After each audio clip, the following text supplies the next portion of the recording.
Hi everyone, my name is Sean Jones and welcome to Farm to Your Table. Really glad that you could join us here today. So I am going to show you what to do with the wonderful boxes of food that you just received. So follow along the best you can. If you need to pause your video, that's fine. You can do it at your own pace. Don't expect to do it perfectly every time, but if you kind of follow along with what I do, I promise you, you're going to be happy with the results. So the first thing we're going to start with is the butternut squash soup. So here's our butternut squash, right?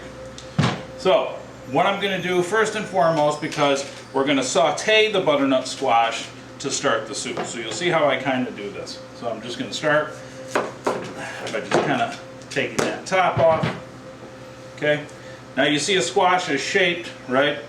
Different. It's not all one size. So you want to kind of cut it in half right there where it's at so that you can then divide it up. And you'll see what I'm talking about in just a second. You also want to cut off that end because you don't want that on there. So same thing, just kind of gauge how deep you have to go with your knife to get it off. Okay?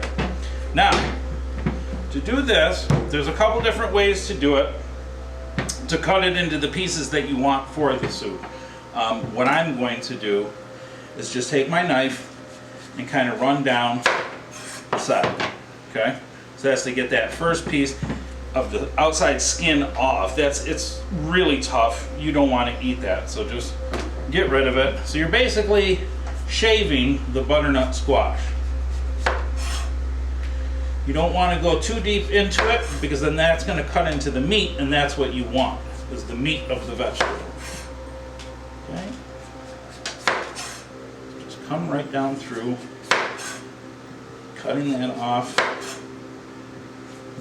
That's the other thing too, is you want to use a pretty sharp knife. You don't want to use a dull knife, and you want to use the correct knife. The knife that I'm always using is called a chef's knife.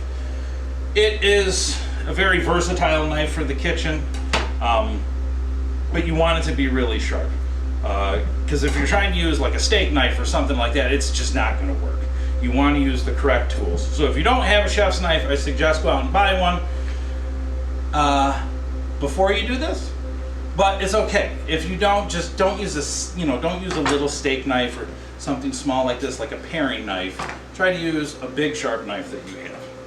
Okay. So now you can see I went down. There's still a little bit of that skin on there. Okay. So I'm basically just going to take my knife and kind of just trim that off. Okay, I've got all the pieces off. Now, I'm just going to throw these away, but if you had a compost pile, you could put it in there, right? So now with the second piece, right, this is still shaped a little odd, so this is going to take a second to do the same thing we did with this, to clean it off. So just have your knife at an angle, kind of following the angle of the butternut squash.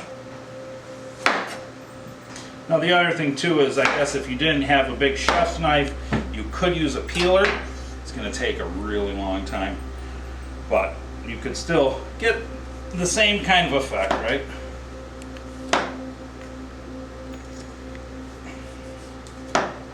But as you can see, I mean, even with a very big sharp knife, I'm still kind of struggling a little bit to get through it. It's thick, it's tough. That's what protects the squash as it's growing. Alright, so now to dice this up, what I'm going to do is this. Now if you want to, you could do it into quarters. I want to get pretty small pieces so that this can move kind of quickly once we get over to the pan. Okay? I'm just going to take my knife, go about 3/4 of an inch, come straight down through. Same thing, be careful when doing this. Okay, so I've got those 4 pieces. Do the same with this part, the bottom half. Okay, now notice what we got there, the seeds, right?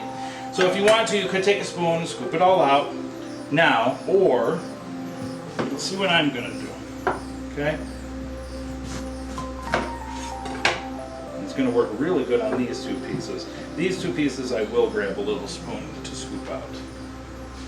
My wonderful assistant Luke is now looking for a spoon. Thank you, sir. So that's what I'll do, is I'll just take this little piece you just kind of rub the spoon down in there. Same thing now, if you're getting this from the farmer's market, you could save these seeds, right? And use them next year in your own garden, so then you could grow your own butternut squash. So same thing, I'm just gonna come down through. These are about 1/2 inch pieces. Okay, come down, try to hold it together the best you can, then turn it to the side. Here's another reason why a chef's knife comes in very handy. You see the way it's shaped, right? It's shaped like that for a reason, so that you can use the knife the way it's supposed to be. You don't want to come slamming down like this with your knife. That's just going to dull your knife. Use the knife the way it was intended. So it's intended to go in a rocking formation, right? So if you put it there, you just slide through. Okay, do this one slower.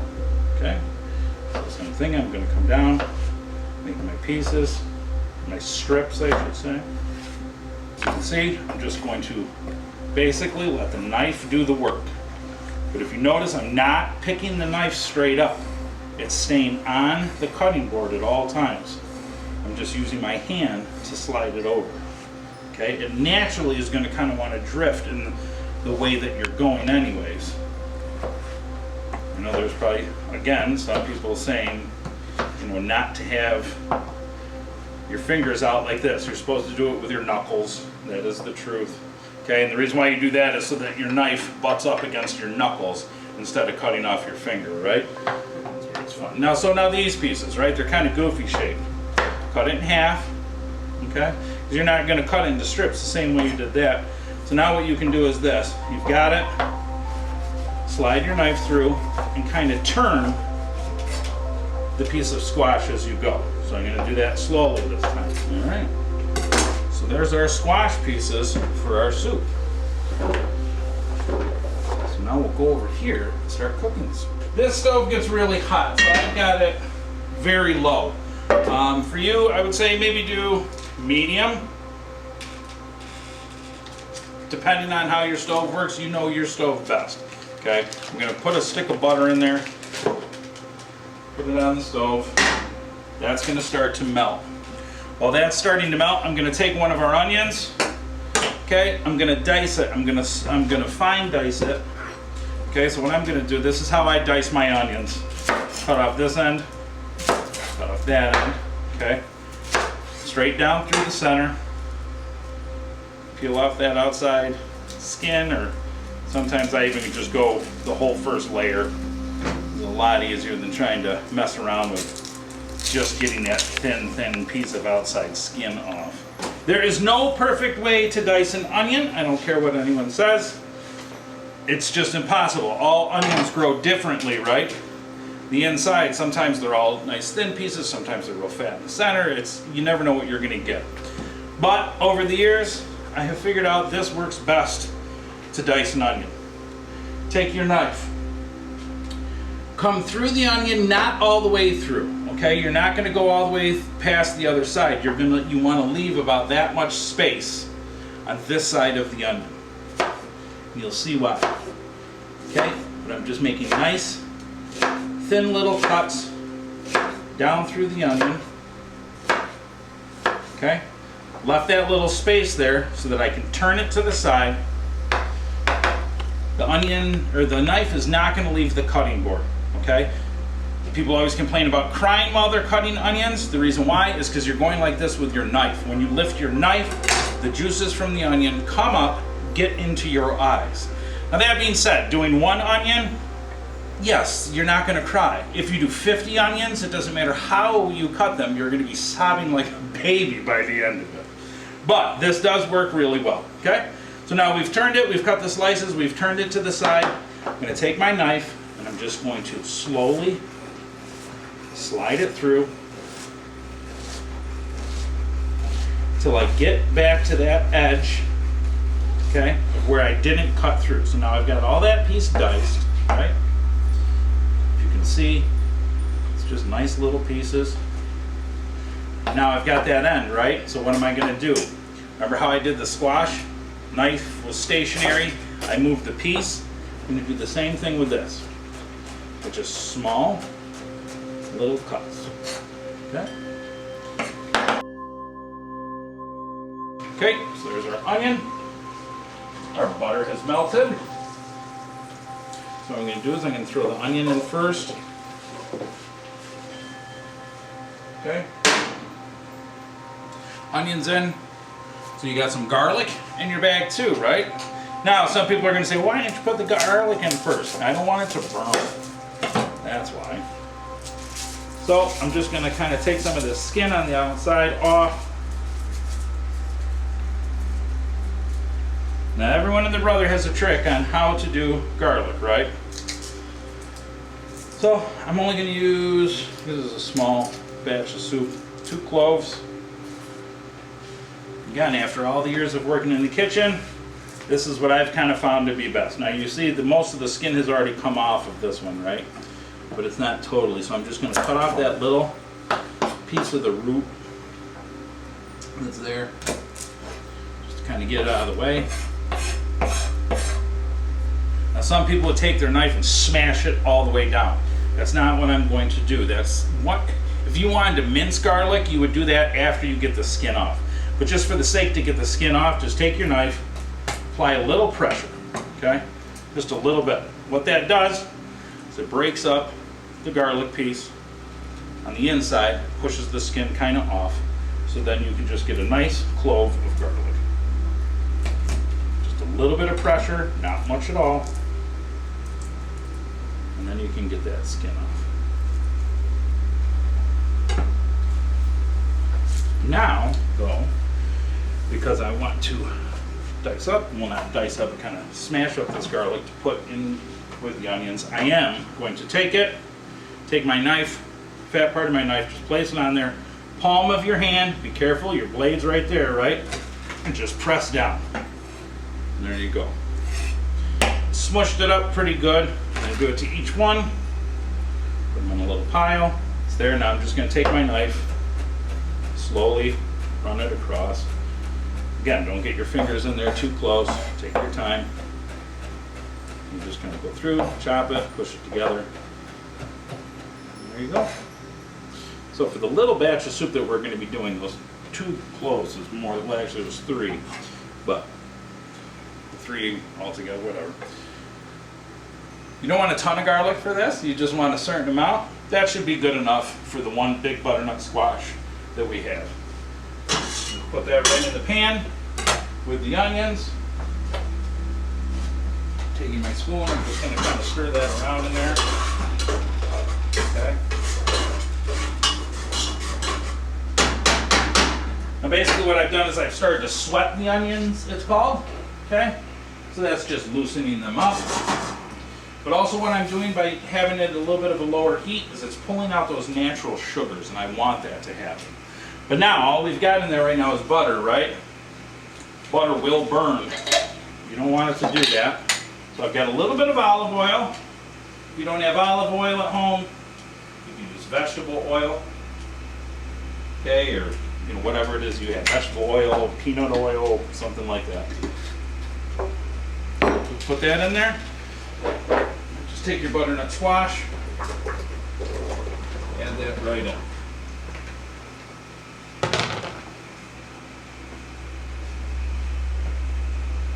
Take a sip of your coffee. So now I've got that stuff in there.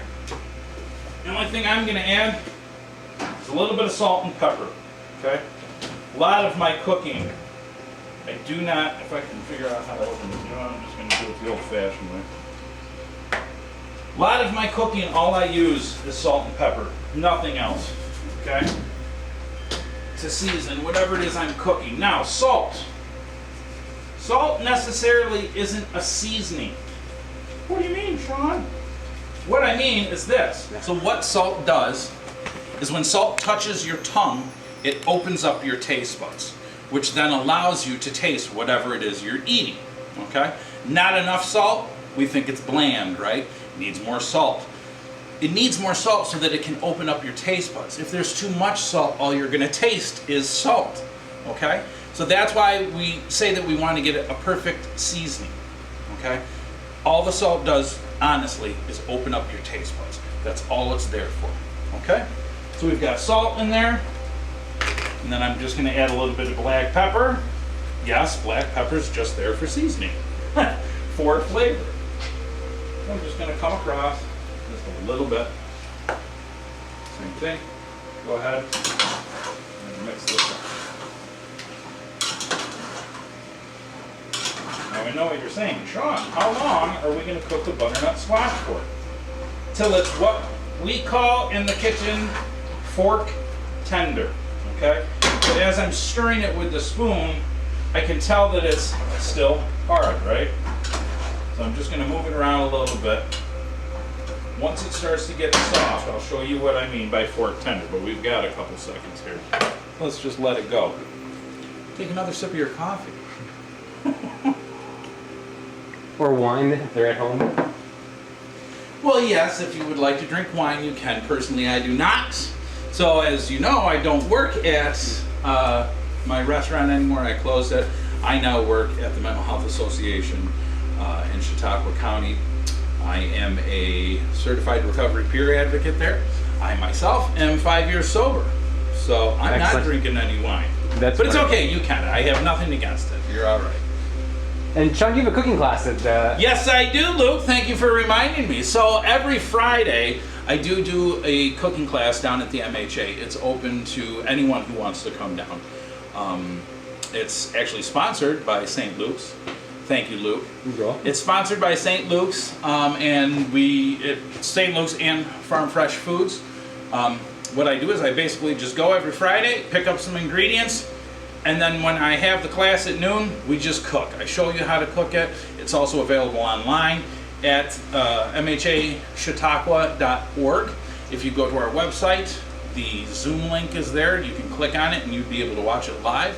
You could also go to our YouTube channel. Just search MHA Chautauqua, and the shows I've already recorded are there on YouTube, and any of the new ones will upload as we go along. But you could just come down in person. It's free, totally free. I cook the food in front of you, then we all sit down and eat and talk. So it's pretty cool. Yeah. All right, so let's check on our butternut squash, see how it's doing here. So I mean, you can hear it, it's just cooking away. It's gonna take a second for it to start to soften up. Now, that being said, don't turn your heat up super high just because you're trying to rush it, okay? You don't want to burn anything. Yeah, that's, here we go. We're gonna be cooking up nice. You should be able to smell the onions and the garlic, all that good stuff. It's starting to soften up a little bit, but not quite where I want it. You'll see why. It's good. So, remember I was talking about fork tender? You can see that your squash now, it's been cooking for a little bit. It's starting to, not break apart, but, you know, soften up. You can see some of the smaller pieces are really starting to soften up. But what you want to do is this. You take a fork, just your average everyday fork out of your drawer, to see if it's fork tender. All that is you take your fork, you put it in there, you barely press on it. If it goes into it like that, then it's ready to go. That's fork tender. Fork tender basically just means a fork can go through it. Okay? So seeing as though we're there, what I'm going to do next, you've got your honey. Honey, just drizzle, I don't know what we got there, 1/4 of a cup. Drizzle it into there. Take your spoon, stir it around. Okay? Now the honey is going to break down pretty quick because this is pretty hot, right? We've got this going pretty good. So now what we're going to do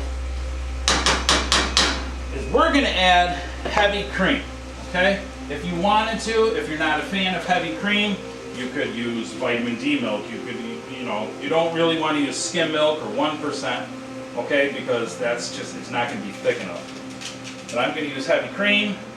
If you are lactose intolerant, yes, you can use the lactose-free milk. You could use soy milk. You could use almond milk. Those are nice and thick. You could go ahead and use those. If you are vegan, of course you wouldn't have the butter in it that we put in there. You could use olive oil. but you could use water. You could use water to do this, but you're not going to put as much in as I'm doing with the heavy cream. So what I'm going to do is put in 4 pints of heavy cream.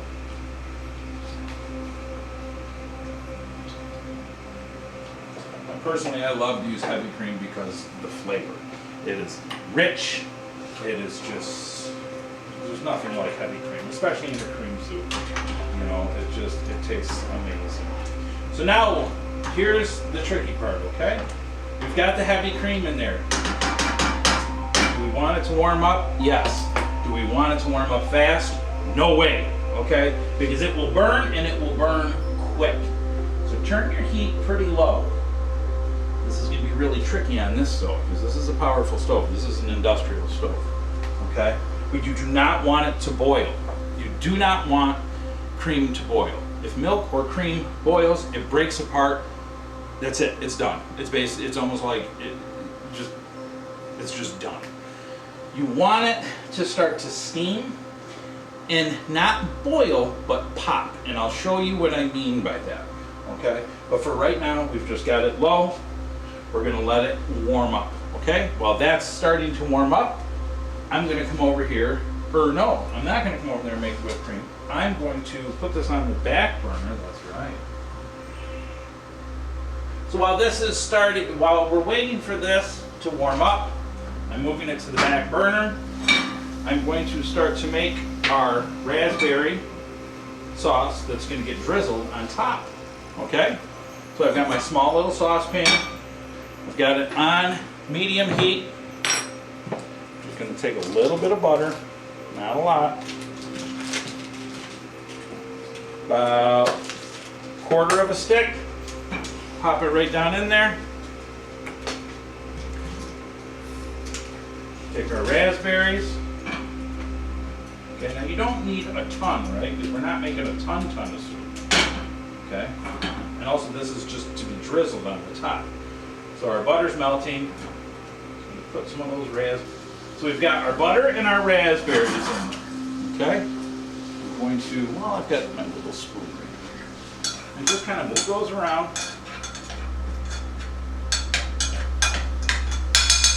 Just let them start to cook. Little trick to see kind of where it is temperature-wise.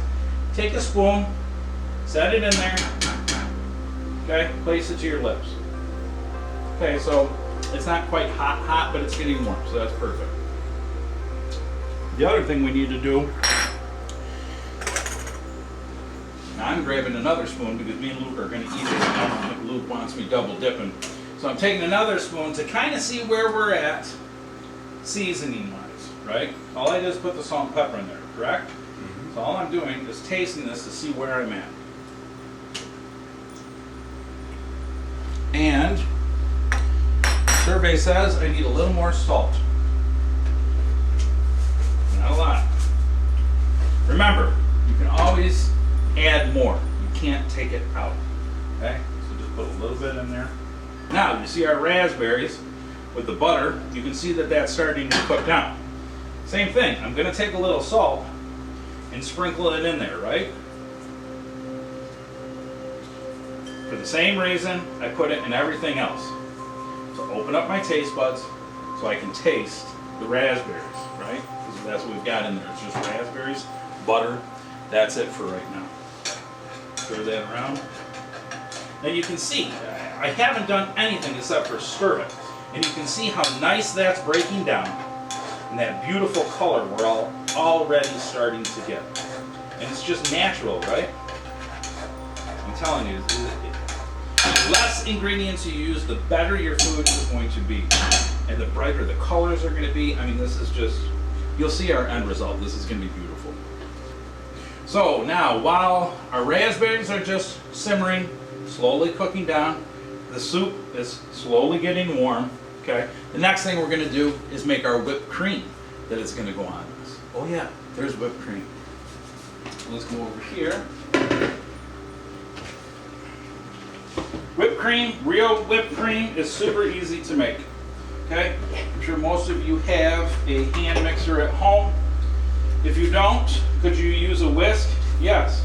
Just make sure you got really strong forearms because it's going to take a while. All right, so just put your heavy cream in there.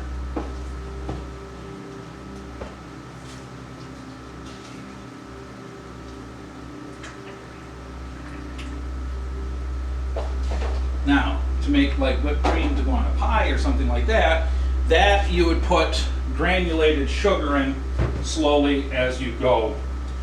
But to sweeten this one up, seeing as though we've got the honey, we're going to use that. So we're going to use about that much. That's probably a tablespoon, I would say.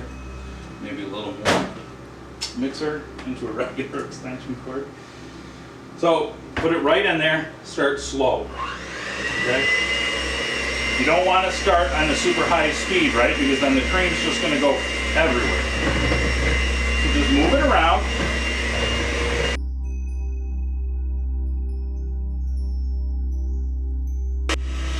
You can kind of see it's starting to cause like folds in the cream. All right, that's when you know it's starting to work. It no longer looks as liquidy as it did before. You can see that it's now becoming a solid, but it's starting to come together a little bit. That is the air being infused into it. So I'm going to turn it up nice and high now. To really get that, turn it down for a second. Well, actually, I'm just going to turn off for a second. Grab a spoon over here. Ta-da! I just kind of, so you can see now, well, I'm going to do it this way. You can see now, see?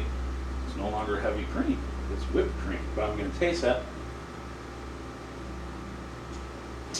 But I want to, ooh, that's good. I want to add just a little bit more honey.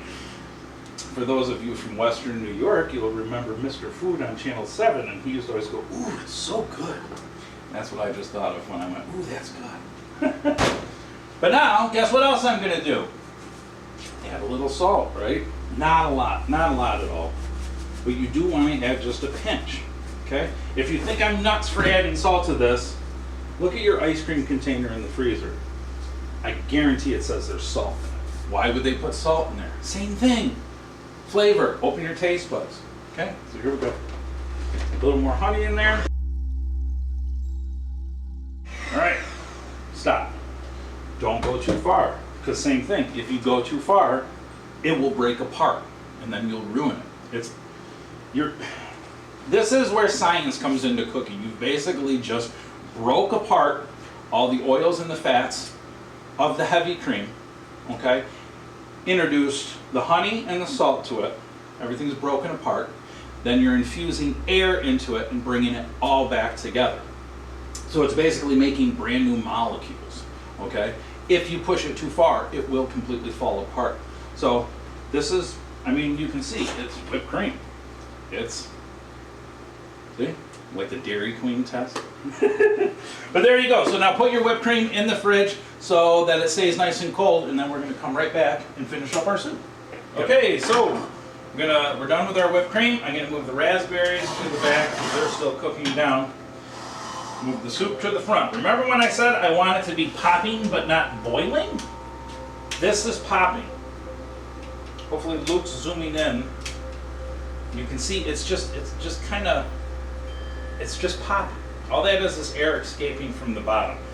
Now it's ready. It's ready for us to pull out our trusty dusty blender again. Same one we just used for the whipped cream. Okay? Nice and slow though. Now if you have a really good food processor, you could take this, cool it a little bit, put it in your food processor and do it in there. If you have a food processing stick, or a buzz stick as we used to call them in the kitchen, you could use that.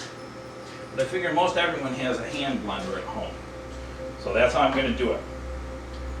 Remember, start slow. Okay.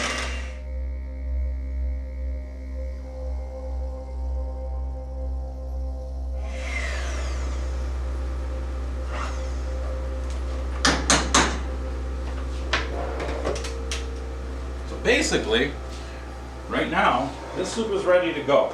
So you can see it's just nice, creamy. See that? I mean, there's still little chunks, right? That's okay. I want it to have a little bit of chunks. That's just like a little flavor, you know. I mean, if you wanted to, you can get really crazy with it and get it smooth, smooth, smooth. But trust me, that's going to take a long time and you don't have to do that. But the next thing I'm going to do, grab another clean spoon, taste it, see where I'm at, right? Because now everything's incorporated. I want to know if I need more salt or not.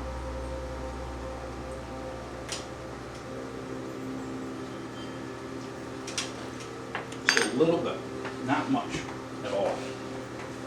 Just a tiny, tiny bit. See?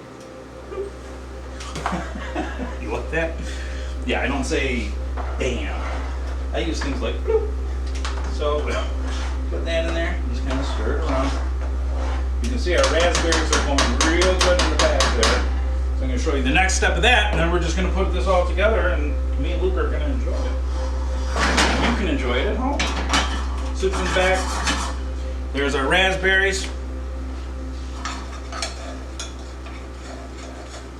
Look at that. See? It's just cooked down. It's going to be nice flavor. You also got your buckwheat honey. Okay, so this is more like a molasses. So you don't want to use a whole lot of this.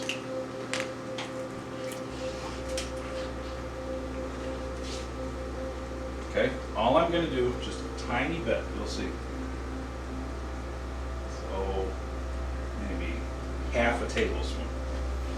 Okay, take your spoon, turn it to the side, just kind of mix it up. Turn the heat off on this too. Just mix it up, that's all you gotta do. Now you're probably saying, Sean, aren't you going to taste it? No, I'm not, because there's not a lot of this going on in the soup. You'll see once I plate it up. Okay, so look at that. I mean, that is just beautiful. Nice shine. That buckwheat honey darkened it up just that little bit. And you'll see what a nice contrast it adds to the plate once we put it together. Okay, so that's it. Everything is ready for our soup. Now let's get ready to plate it up. And then we'll have Luke try it and see what he thinks. Just put a ladle right in there.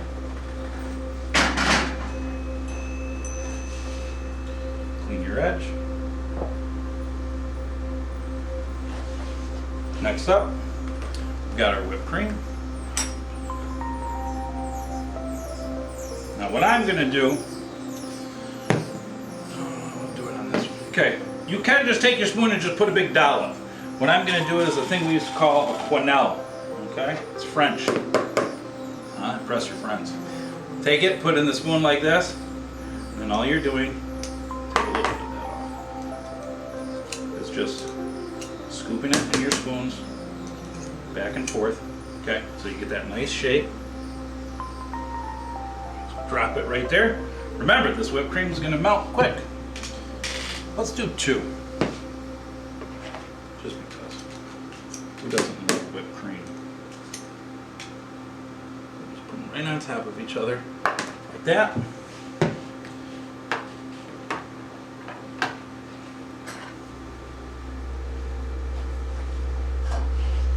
Raspberry sauce, remember that? Okay, I'm just stirring it up, that's all I'm doing. I'm going to take it. I'm going to come right around the outside with it.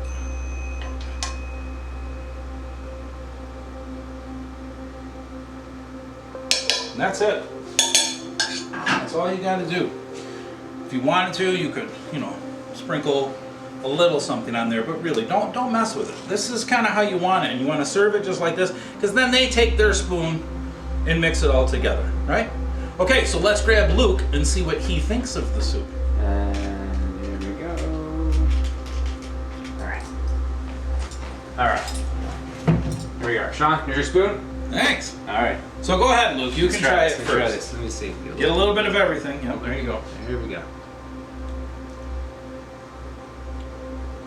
That's delicious. That is Thank you, Luke. perfect. I'm going to take a little bit too. Right, kind of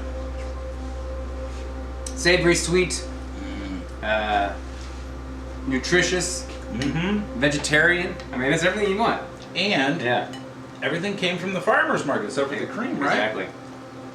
But we did use upstate heavy cream, so that's basically local. You know, a lot of the milk that's produced around here on the farms, it goes to upstate. So there you go. That's our soup. Delicious. Thank you, Sean. Well, I was gonna look at that, but you know, you're welcome, Luke. And I hope you guys enjoyed it as well. So, like I said, yeah, just enjoy. Thank you.